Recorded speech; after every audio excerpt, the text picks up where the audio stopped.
Welcome everybody to our first ever podcast in Clayton High School, Keeping Up with the Clippers.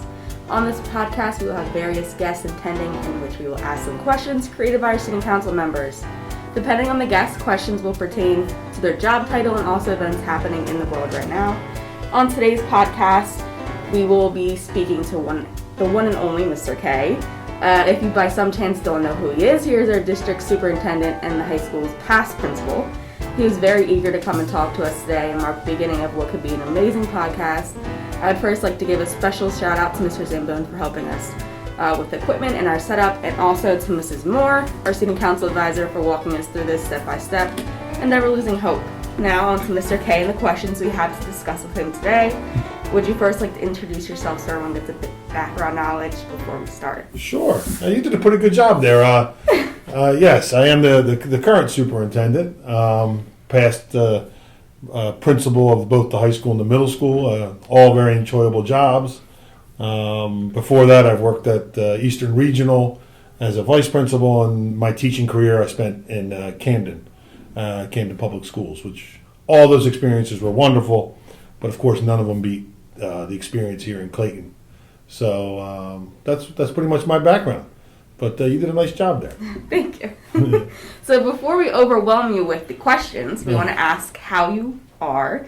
You always make sure to check in on our students and staff, but it's very rare that students check in on their superintendent. So we want to make sure that you're doing good during COVID and everything. That's very nice of you.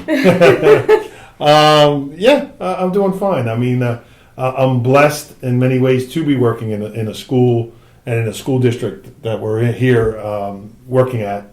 I get to work with a bunch of wonderful people. I love seeing the students, even though they're on a limited basis right now. And so those are the things that kind of keep me going. COVID's been tough both personally and professionally. But, the energy that Clayton brings, the Clipper pride or the Clipper strong attitude has gotten me personally through it. So thank you for asking. You're welcome. So the first question, have you noticed a significant difference with the district between your first and current year as superintendent regarding how students behave, involvement in activities? With that being said, how have we grown as a district? Boy, is there a significant district as far as the students? No, the kids are kids, and I've said that all the time. Whether when I was working in Camden as a teacher, at Eastern as a vice principal at Eastern Regional, or here as the principal or superintendent, the kids are kids. Kids have always been kids, and I love working with students. I love getting their opinions. I love talking to them. I love hearing what they have to say. Many people have heard me say that I believe the future is extremely bright, because I believe this generation that's come past these last few years is really going to be one that's going to kind of change the world in a positive light. And we're starting to see some of the beginnings of that now. What was the second part of that question? How have we grown as a district? Grown as a district, we've done a lot of things. I mean, when I first got here as superintendent, we developed a plan called Forward 2021, which is now coming to an end. And it was a 3-year strategic plan. Many things that are in it. I'm looking forward to completing the goal-oriented plan by the summer, and kind of giving a presentation about what we've done and where we're going to be heading. But sure, I mean, we've done a lot of things as far as security, very security focused. As far as we brought back our SROs, we added a lot of bells and whistles as far as having to be buzzed in. We put in some protections in the front door. So early on, when I first started, that was a main focus. The times at that time, we were all very concerned, and we still are, of what was happening in the world with gun violence and things like that. And so I came in, it was a high priority for me to make sure our schools were as secure as possible. So we put in a lot of things in place. Some things, we increased our cameras. A lot of things that we did, some things I really can't even talk about because I don't want to bring it out too much. But I think we did a lot of things to help improve that area. Infrastructure in general, we've done some things to keep up on it. We got some things lined up that are going to be happening too, hopefully this upcoming year. And then, of course, COVID's dictated a lot of things over the past year. With our social emotional learning projects that we've had, our Clayton model, which is being recognized by the state of New Jersey, that we use down at the elementary school for social emotional learning, that now is going to get replicated throughout the state. And initially, it's already going into 10 districts, and it's going to probably be in 3 counties by the end of this year or by the end of next year. So there's some exciting things that are happening here that I'm proud of, that we've been doing, and I could probably go on and on about some other things too, but those are the things that come right to mind as far as what we've kind of been doing, and then we've been trying to make it a better place, and then to keep improving. And I'm a big believer that, and I guess this is where it all kind of stems from, because those kind of things are kind of related. I'm a big believer that children, when they come to school, need to feel safe and ready to learn. We can teach them as much math and English as we want, and we have fantastic teachers here to do that. And that's, of course, priority, A. But right next to it is that kids come here and they feel safe, they feel comfortable, they feel listened to. We have a diverse population. It's important for everyone to be heard. And that those are the type of initiatives that I've been trying to take, so that when kids feel that way, they're ready to learn and they're ready to receive the knowledge. If they don't feel that way, they don't feel safe, then the knowledge and the other things that we're trying to teach them, it's going to be a little bit more difficult. Right. All right. Well, just to add, Mr. K has never heard these questions before, so this is the first that he's hearing them, and give them the chance just to answer on the spot. Next question. What is your life like outside of school? Oh. So students really feel like a close connection with their teachers and staff when Sure. they know more about them when, we see them in school. So do you have any hobbies or things you like to do when you aren't on school grounds? Sure. First of all, I'm a husband and father. I got 4 of my own children. I have two girls and 2 boys. My 3 older ones, one's out of college, 2 are in college. My youngest is a high school junior right now. So I have, a pretty wide-ranging group of children. So they right now kind of take up a lot of my time along with my wife. But what do I like to do? I'm an outside person. I like to be outside on good days. Yeah. When it's nice, I like to, walk around my yard and find little projects to do. I like to barbecue. That's kind of like a little hobby of mine on the side. Try a little this, a little that when the weather's nice. Those are the kind of things. If it's summertime, you'll probably find me down the shore somewhere. Yeah. I like being on the beach. I'm a beach guy too. Enjoy that. Again, anything that I can kind of do outside, I like doing. So as far as other than school, other than work, I like to kind of relax. I think mental health and that take that time with yourself and with your family is important. Yeah. So that's it. All right. So what is the biggest challenge you faced during any of the school years you've been at Clayton that doesn't relate to the pandemic? Doesn't relate to the pandemic. No, because that's going to be your first answer. Well, besides the pandemic, this is going to be my biggest challenge was just the transition from principal to superintendent. And why I say that is I did it and being in the same school district. If I had gone to another school district, if I had left to be principal and let's say I went to another school district as superintendent, you kind of come in and everything's fresh, everything's new, your relationships are new, so you're building that stuff. So in some ways it's a good thing because you're just coming in with no predetermined really what's going to happen and you're just kind of figuring it out as you go, so to speak. Yeah. Well, me transitioning over, I already had relationships with teachers and with people that work here and even with students, right? And it was very hard for me in the very beginning, and it still is now, losing some of that. It's a different relationship that I have with kids now. I used to enjoy, anybody who remembers me as principal, and I don't know if there's anybody even left in this district, one of the things I used to enjoy was sitting in front of the main office area in the mornings and seeing the kids come in and saying hello to them and saying, maybe saying something to make them laugh or smile. Or see them in the hallway and same thing, say something to make them laugh or smile, just get a kick out of it. It was not only, I didn't know how much I actually enjoyed it. I thought I was doing it for the kids, but I think I was doing it for myself as much as anything else. Yeah. To kind of get my day going. And in many ways, I was trying to get the kids to just kind of, we all have those days. And sometimes if you can make someone smile in the morning, it kind of makes the rest of the day go better. Right. So that was a hard transition. That's simple as that. I can remember sitting in my office here now in the superintendent's office, and I can hear the bells ring sometimes, most of the time. And I was so used to, as principal, bell rang, I got up out of my chair if I was in my office and went out in the hallway. It was just kind of like a natural reaction. Got up, went out in the hallway. I think I was doing that for like 2 or 3 months here as a superintendent before I realized, I don't think I need to be out in the hallway right now. I got principals that do that and vice principals that do that. Yeah. The lunch period, the lunch times. Now we don't have lunch during COVID.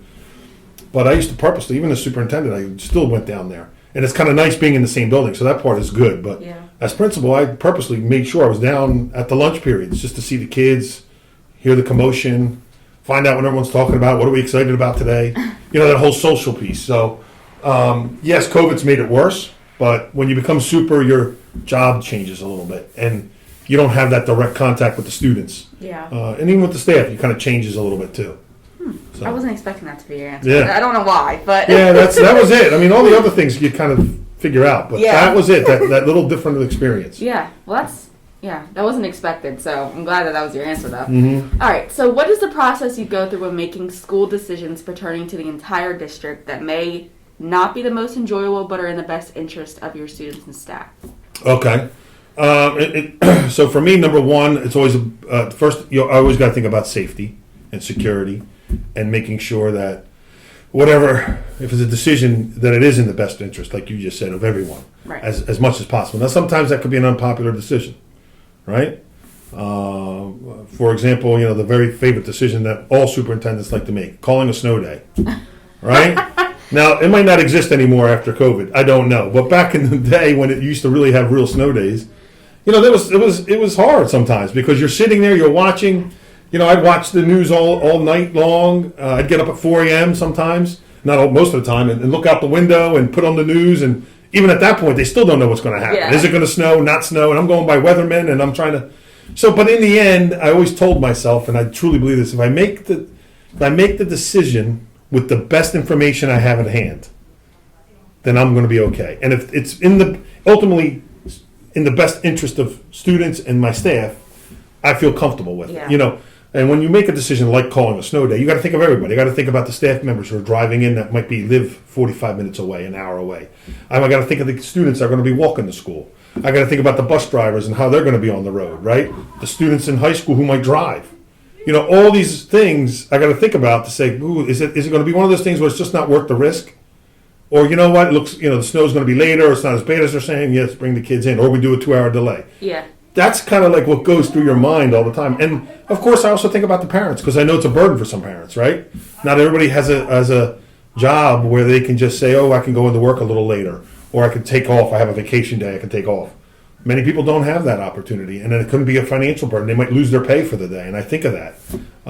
So it's all that you got to kind of play around with in your head and weigh the pros and cons. But in the end, and I think that's with any decision. You make the decision with the best information you have at hand at that moment, and you try to do it with as much caring and thought put into it as you can. Yeah. It's funny that you say that, though, because when we came up with these questions, a lot of people asked, they're like, can you ask Mr. K if we're going to have a snow day ever again? And I was like, I'm not asking that, but if it comes up by itself, well, I kind of did. You answer the question. I don't know I don't know now. I don't think we're ever going to really have the old-fashioned snow days. I think it's going to always be, okay, no school today, virtual day, and maybe those days will be half days, and then you can enjoy your snow in the afternoon. Right. I get the nostalgia. People miss it, especially, people my age, we all remembered snow days. It was great. Yeah. But the whole purpose is we are here for education, and you'll appreciate it in the end when you don't have to make up the days. So that's the other flip side. The advantage is you won't have to make up days. You know what your schedule is going to be like. Yeah. You're going to have spring break. You're going to have all this stuff, which is good to have. There's nothing official yet, but my guess is the state of New Jersey is going to allow us to have virtual days instead of snow days. Yeah, which is understandable. That's what I'm thinking, but we'll see. There's nothing official yet. Okay. Given that we are one of the smaller districts, a lot of students worry that they didn't get the opportunity to take all the classes that they wish to take. So do you, as a superintendent, and I'm not sure, maybe it's Mr. Vasali's job for the high school, do you plan on adding any classes such as home ec or wood shops to the list of classes given here at Clayton? Yeah, so it's interesting. I'll tell you, when I first got here, that was a big concern. It still is. And in a small district, it always remains like that in a high school, being able to give kids as much opportunity as possible.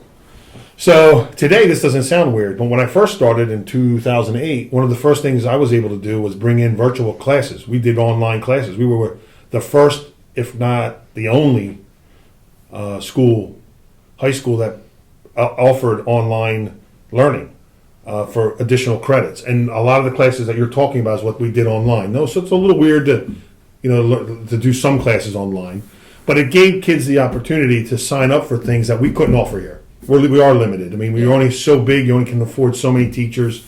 You only have so much of a population. I can't run a class with one kid or two kids that are just interested. Right. Got to have a good amount of kids that are interested. But I can offer one child an online class if they like, for example, I'm trying to think, HVAC. We used to offer that when I first got here. Kids who were interested in air conditioning and how it worked and how you built an air conditioning system. Now we don't have a system. We don't have the ability here to have that kind of system here, but you can study it and learn it online, and we would give kids credit for it, and they would at least get the basic knowledge if they wanted to later on doing that. We did that with electric. We did it with plumbing. All these type of courses that we used to offer early on, and over time it's kind of changed. And now I think there's some accounting type courses in there, and we offered it through certain systems. Now we're offering it through colleges. Gloucester County College offers some things that you can sign up for. We're going to be actually probably next week at the junior college night, junior planning night they're calling it. We're going to be offering something that Camden County does, which is called Career Now, which allows kids to go to Camden County College while they're in high school and earn vocational type of certificates. So they can go to give, if you want to be a mechanic, auto mechanic, you can come to school, do your stuff here, and then sign up and go there, and we'll give you high school credit, and you can earn credit towards that type of stuff. Oh, right. So we're heading in that direction. Yes, we are always looking, and you're right. The principal, Mr. Vasali, Mr. Valentino, the guidance director, myself, we're always kind of trying to figure out what more opportunities can we do. But I don't look at it as a negative being small either. I think there's a lot of positive. It is, there is. We've had this conversation before with other students. A lot of positive. The positives, everybody, and they all know you. You know who the principal is. You know who the superintendent is. They know who you are. Yeah. Not just you in particular. Everybody knows you. But I'm talking every student. Every student. I can't imagine there's not a student here that doesn't have an adult in this school district that doesn't talk to them. Whether it's their teacher, whether it's the aide in the classroom, the support staff in the office. I remember when we did have cafeteria duty. Some of the people. They used to love talking to the cafeteria workers. It was because we are a small school. There's relationships built, and that's just as valuable as any class you're going to take. Even more valuable in many ways. So. Okay, that's understandable.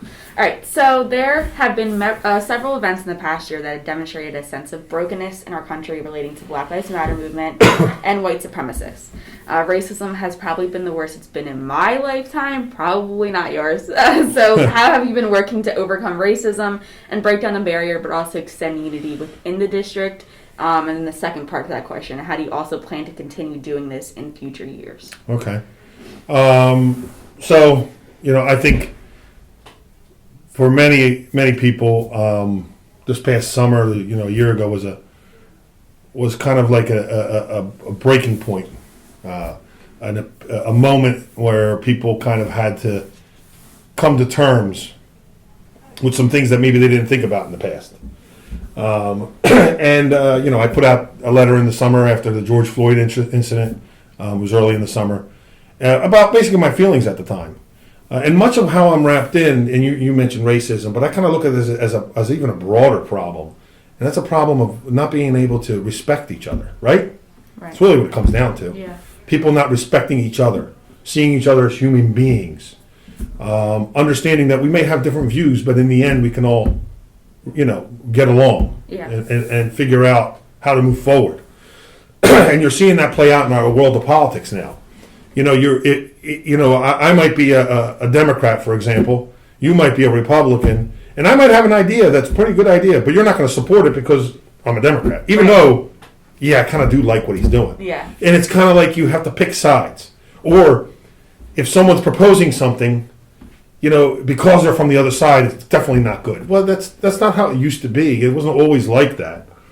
And I wanted to kind of, I wish we could get back to the old, hey, let's have an argument, a disagreement, whatever it is, and then in the end, meet somewhere in the middle so we can move forward and get some things done.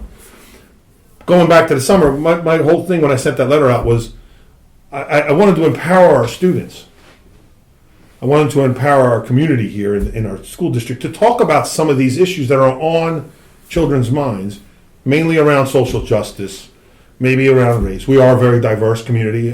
We are a diverse school. One of the things, and I said it in the letter, and to this day I still mean it. Another reason you're lucky here in Clayton is that, and I'm not saying racism doesn't exist or prejudice doesn't exist. Of course it does exist everywhere in all different forms. But here, I will say, and I've worked in different places, children here have an opportunity to meet all different types of kids from all different types of backgrounds. And they're your neighbor. And you sit down with them at lunch. And they're in your classroom. And it is diverse. It's beautiful. It's amazing. And I remember one of the first times I came to this school district and looking at the lunchroom in the high school and just seeing that diversity. And, kids who were sitting next to each other, who are from different backgrounds and different cultures, nobody even thinking twice about it. This is what we do. It's Clayton. We're all together. We may, we fight like brothers and sisters, but in the end, we're family. And that could be, and I think that's a unique thing here that other districts struggle with, other communities might struggle with because, that they're extremely affluent, and then there's the haves and the have-nots. I never really got that sense here. That doesn't mean we don't have things we need to work on and discuss and talk about, but I think we could also be a model for doing things like that. That we're an example for how people from different backgrounds, and our children are showing it to us in our schools, how they can get along and still maybe don't agree with everything, but get along. Laugh at each other, smile, tell a joke. Get together and see each other as humans again. So creating the equity committee, which is kind of what I got to say a long way, was my thought of doing that, of starting to have conversations without calling each other names, showing the younger generation that this can be done, showing our kids that they're bright. Our kids are bright. They have answers and solutions. They make you think. And look, I told you early on, I got 4 kids at home. That's where that all started. The conversations that I started having with my kids during that time period of social unrest, social injustices, COVID, hitting at all that time, all these things that were happening to us, there were conversations I had at my dinner table with my own children. And it made me start thinking, well, if I can talk to my kids this way, why can't other adults and teachers and administrators and community members with our kids get together? Because, you learn things. They learn things from you learn things from them, you see perspectives. And so I always say it, I say it at every graduation, I learn more from the kids than the kids will ever learn from me. And that's the truth. Yeah. That is true. So, yeah, I agree. Yeah. Even at my dinner table, we do have those conversations, and my parents always think like I'm more of a mature kid because they can have the conversations. Sure. But because of the equity committee, like I think we're starting to say, like how you said, we're starting to disagree like more, but argue less. Right. So that's we can agree to disagree. Agree to disagree. And not everybody's right all the time, and it's not about even being right and wrong sometimes. Sometimes it's just about where you're sitting and understanding where the other person's sitting. Right. I'm big on empathy. I never assume something about someone else. I never have and never will. I'm never going to assume because of the way you look or the way you talk or the way you dress or the car you drive that you're that type of person, right? That this is who you must be, So that's empathy. You have an understanding. Right. People come with their own stuff, and having understanding of that. That's all. Okay, so this one I was kind of excited for. Oh boy. So in the high school, there's been, I'm in high school, so obviously I kind of know this, but there's been like a mental health decline. That's with everybody, not even just high school, but I've just noticed it there. Since this time last year in both children and adults. So how have you worked to overcome this obstacle and still offer your students a route to escape reality from time to time if need be? Yeah, it's actually my biggest fear, during this COVID, and it's not just high school, it's K to 12, We got kids in this school district this is normal to them, right? And then we have other kids the older ones who remember what normal was and want to get back to it. Yeah. So it's a crisis, and it's going to be a crisis for a while. So what we're doing, and I've mentioned this, and I've put it out in a few letters and communications, and you might start really noticing it now in classes if it hasn't come to your class yet. We have a social and emotional learning committee that we've set up district-wide. And we're going to have our counselors going into all the classes, every class, between now and spring break, to talk about anxiety, to talk about change, to give kids maybe some tools, let them know what's out there that they can come and get help from us.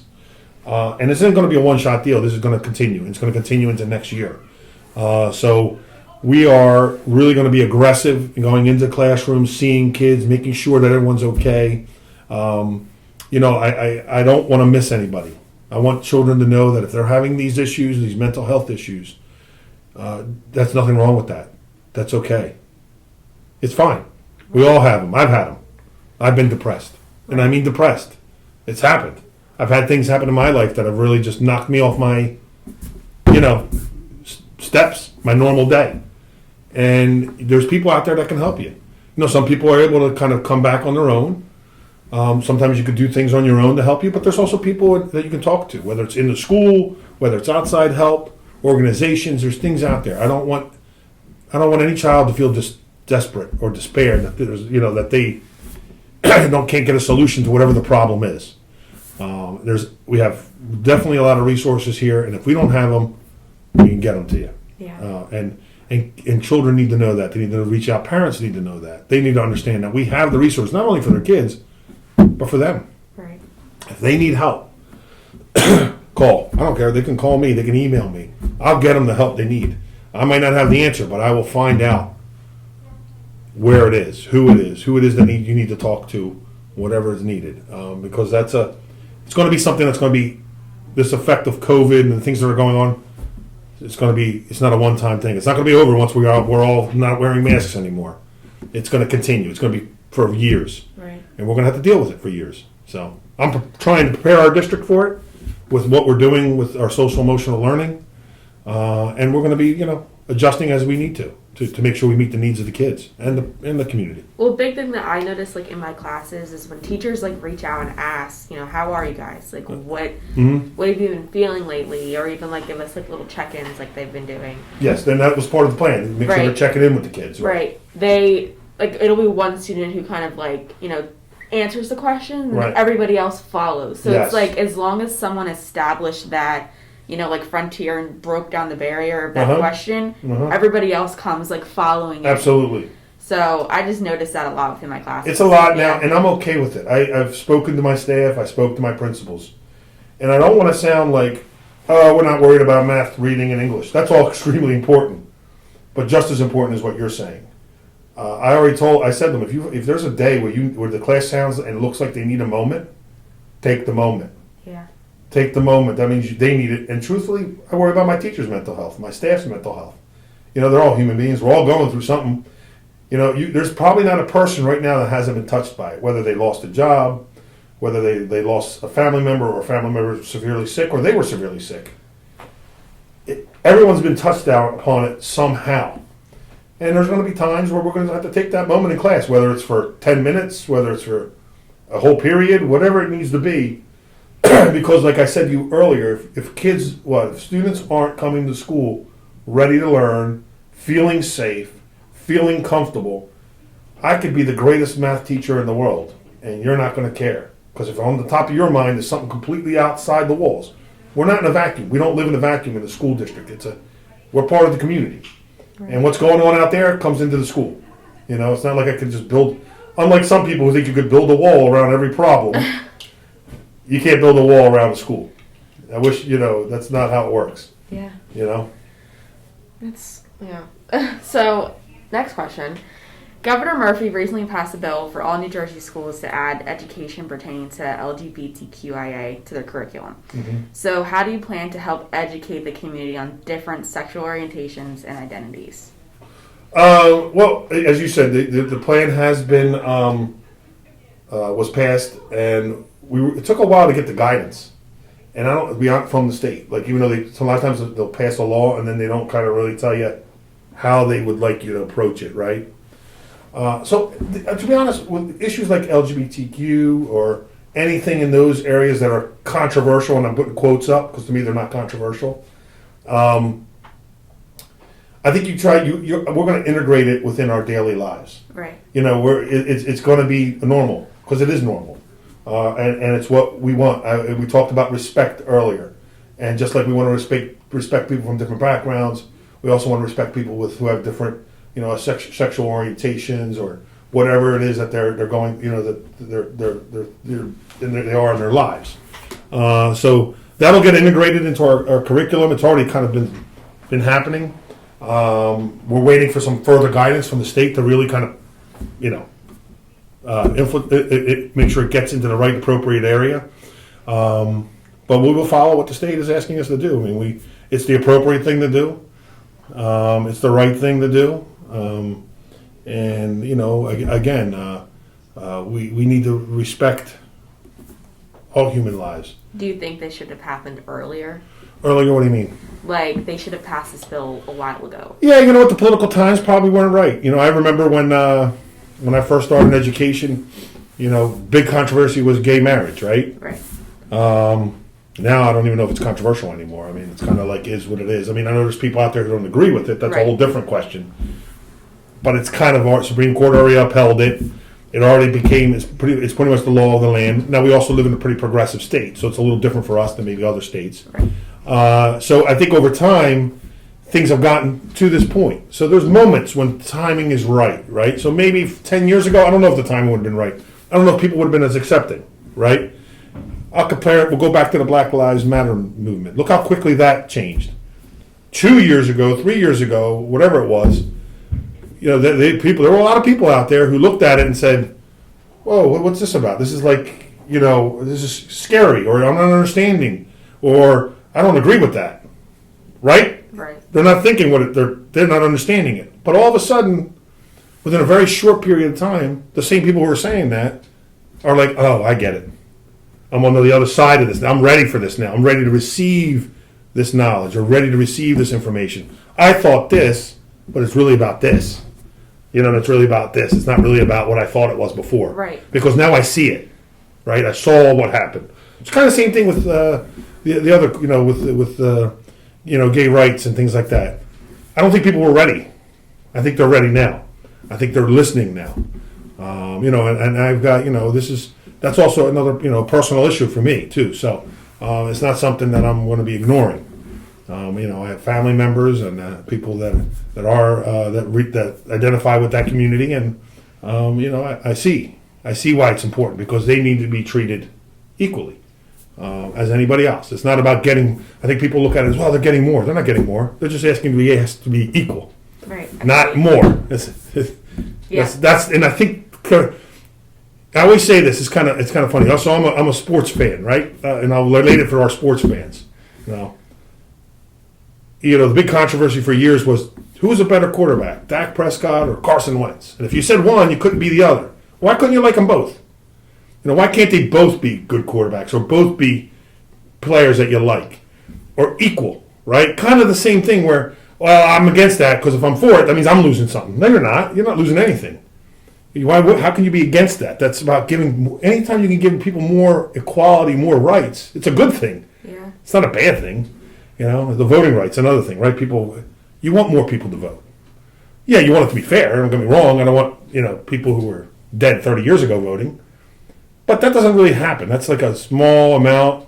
We're talking about people having the right to vote. Right. There's no. The more people to vote, the better it is. Simple as that.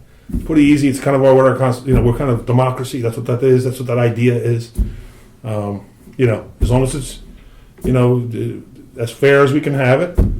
More people vote, the better off it is. Right. So.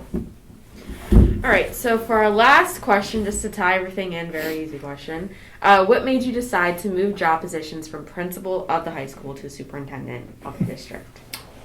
Well, what made me make that move?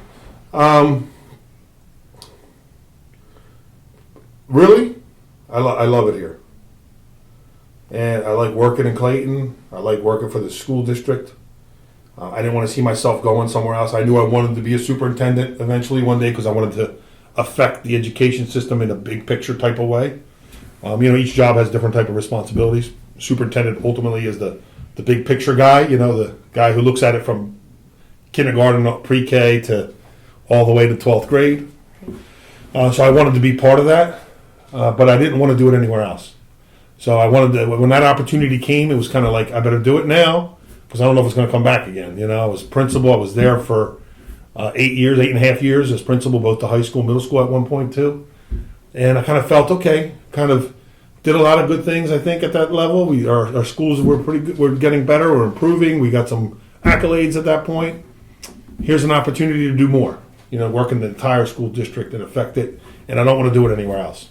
So that was it. I mean, I love working here. I tell people every day I don't work. And that's a bad word for me. I haven't worked a day in my life since I've been in Clayton. And the people look at me like, what do you mean you haven't worked? I said, yeah. I get up in the morning. I can't tell you, I can count on one hand, maybe, the days I've dreaded coming to work, coming to Clayton. It's not work for me. It's coming here, hopefully making a little bit of a difference, and making something. Someday when I do leave or when it's time for me to get, kicked out of here or whatever people decide, hopefully people say, yeah, when he left it better than when he came here. That's all. That's the effect. That's, Yeah. I've said this before, and people, and I'll end it with this unless you have another question. But when we, in the end, when all our time comes in the end, and we get, they put our name on the gravestone. They put, the beginning date, your birth date, and they put the end date, right? The day you died, the day you pass on. But the most important part of that headstone is the dash in between. It's what you did in the years between the day you were born and the day you died. That's a really good way to look at it. Yeah, I thought you were going to say something else. No. But I was told that a while ago, a long time ago, and it stuck with me. And I said, yeah, that's true. It's the dash in between. And I've used it sometimes in talking to kids and speeches and this and that. But I do believe in that. What are you going to do with that dash? What are they going to say about you in that dash? What was that time period? What did, Mr. K do during that? Was he somebody who just walked around and did nothing? Or was he someone who at least tried to make a difference? And hopefully improve things for the next generation or, the next group of people that come over, whoever takes over my spot, whatever. So that's it. It's the dash. That's what matters. Yeah. Wow. Sorry, did I mess you up with that one? No, it just different. I don't know. I can't use that for graduation this year. No, I got to think of something else now. All right, so this is really all we have time for today. Thank you everybody for listening, and also thank you to Mr. K for joining us and answering our questions. Make sure to tune in on our next episode of Keeping Up with the Clippers. Stay safe, wear your mask, and remember to stay positive. I got a question for you. Ready? Yeah. Say my name. Mr. Koutsogiannis. That's why they call me Mr. K. That's right. I don't know, how do you say it? Ready? Koutsogiannis. Oh, Pretend the G's a Y, and you got it. I don't think I have it. That's okay. Oh my. There you go. All right. Hey, good job there.